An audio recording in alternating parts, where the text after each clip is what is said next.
福布斯财富第7位，这是最有钱的大毒枭的财富，令人啧舌。黑手党教父都比不过他，他就是巴勃罗。贩毒往往能获取大量的财富，这也是人们铤而走险的原因。那么你还知道世界上其他最有钱的罪犯吗？长按点赞，让我们来看世界上最富有的10名罪犯。第10，阿德南·哈肖吉。这是一个沙特军火巨商，出生在麦加，他的祖上来自土耳其，他本人是国王私人医生穆罕默德·哈苏乔的儿子。敢做的他一直在美国公司和沙特阿拉伯政府之间交易，为其提供军火，尤其是在20世纪60年代和70年代的时候最为积极。他的海外客户是国防承包商洛克希德马丁公司、雷神公司、格鲁曼飞机工程公司和诺斯罗普公司。据悉，在1970年至1975年间，洛克希德支付了阿德南1.06亿美元佣金。他在1974年正式向法院提出离婚申请，离婚补偿总额达25.4亿美元，足以证明他的财富。第9，约翰·高地。1940年10月27日，约翰·高地出生在布朗克斯区的意大利裔美国人的一块飞地，家境贫寒，有12个兄弟姐妹，所以高地的生活很是艰难。16岁退学后，他彻底成为了一个混混，每天和混混们在一起。不久，他就成了里面的小头目。之后，他遇到了未来的妻子维多利亚。后来，他又开始了之前的犯罪生活，多次入狱。也就是在这时，高地受到了甘诺比家族2当家的重视，他开始了犯罪的巅峰，游走于白黑之间，最后谋杀了教父，自立门户。由于罪行累累，高地被判终身监禁。不过，监狱只关了高地10年，因为10年后他就因病去世了。据说他期间赚取了数十亿美元。第8，卡洛斯·雷德。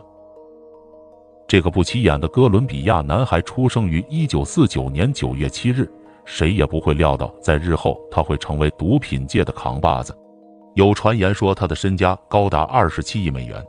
最初，卡洛斯·雷德不过是一个不起眼的偷车贼，后来凭借敏锐的洞察力，瞄准了毒品市场，居然一举成了麦德林毒品卡特尔创始人之一。他负责将可卡因从哥伦比亚经东南亚运往美国，他甚至还向穷人提供可卡因。诺曼岛成了他的可卡因转运基地，每天有高达300公斤的毒品从这里被转运出去。卡洛斯·雷德后来被哥伦比亚警方拘捕，并被转交给美国缉毒局。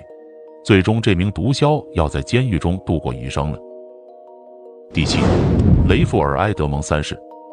雷富尔·埃德蒙3世是哥伦比亚大毒枭，以残忍和果断著称，是曾经叱咤风云的人物。据报道，他的父母都以贩卖毒品为生，后来依靠心狠手辣，逐渐从小贩子走上人生巅峰。这位毒枭控制了哥伦比亚1/5的可卡因市场，被控参与了434起凶杀案、走私毒品以及枪支贩运等犯罪活动。埃德蒙的运营在高峰期每年赚取数亿美元。他是拉斯维加斯和大西洋城大型拳击比赛的常客，常常一掷千金赌博。埃德蒙于1990年被判处终身监禁，但据传言，他后来与执法合作组织达成了一项协议，成为了一名政府线人。第6，米奇。这个毒贩非常有意思，这位来自汽车城底特律的大人物，在 rapper 的眼中已经像个传奇人物一样牛逼，受到顶礼膜拜。米奇和他的弟弟在90年代早期，在某正规运输公司走私少量的可卡因。该公司的顶峰时期在洛杉矶有众多分公司，弟弟负责处理来自墨西哥、底特律、亚特兰大的货物。利用这一契机，他们逐渐地开始掌握了走私毒品的绝对控制权。不断壮大后，米奇决定将自己的权势渗透到嘻哈世界，之后更是如鱼得水，每天价值数万元的可卡因收入，足以让米奇过起奢华生活，以及帮助身边的朋友。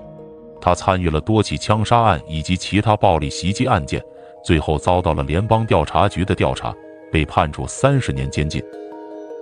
第5，阿尔卡彭。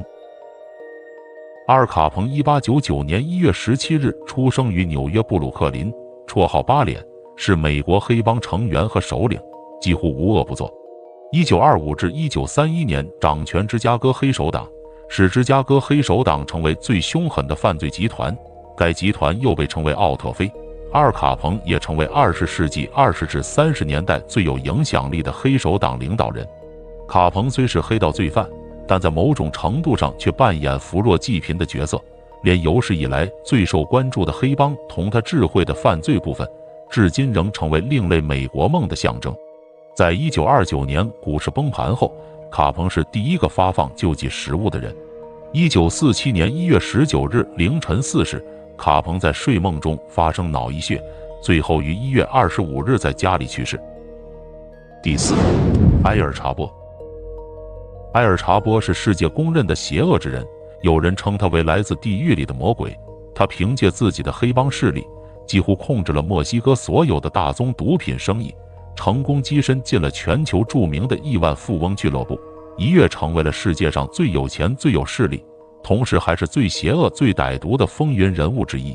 福布斯公布了一个世界10大恶人排行榜，在这个排行榜上，埃尔查波荣登第一，排名竟在本拉登之上，由此可见其人有多恐怖了。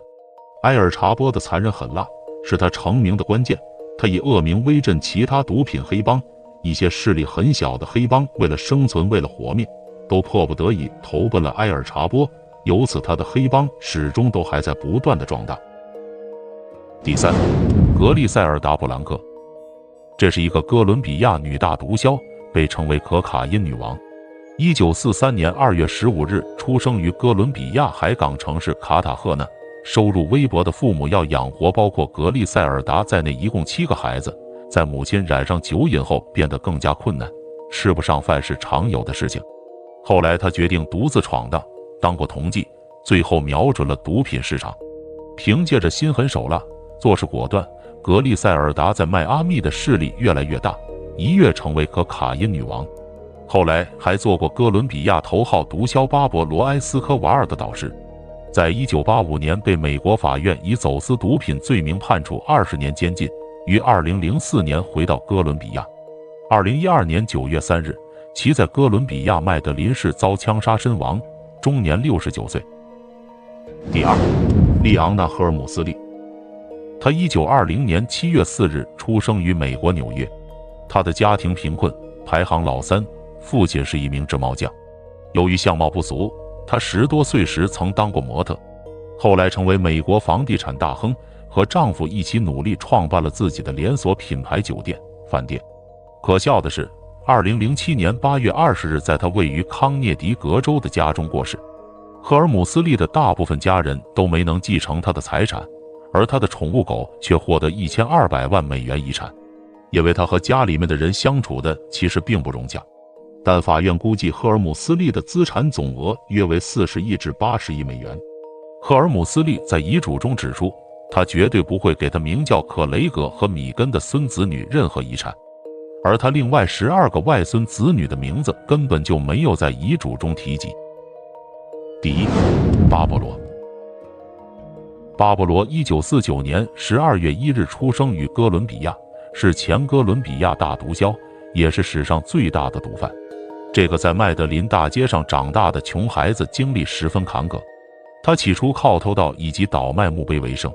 10几岁时做了一名职业杀手，以黑手党头目阿尔卡彭为榜样，甚至买下了卡彭当年乘坐的著名防弹车。他第一个把可卡因生产变成大规模的出口贸易，从中赚取了100亿美元的个人财产。如此巨额的财富让他为30万人提供了就业机会，还为穷人修建了教堂、医院和房屋，被誉为拉丁美洲的罗宾汉，成为毒品王国真正的国王。1993年12月2日，埃斯科巴终被军方击毙，其恐怖时代终于过去。在1989年的福布斯富豪榜中，他排名全球第7。你认为他们的财富够多吗？谁最危险？欢迎在评论区讨论。我是所长，感谢收看，我们下期再见。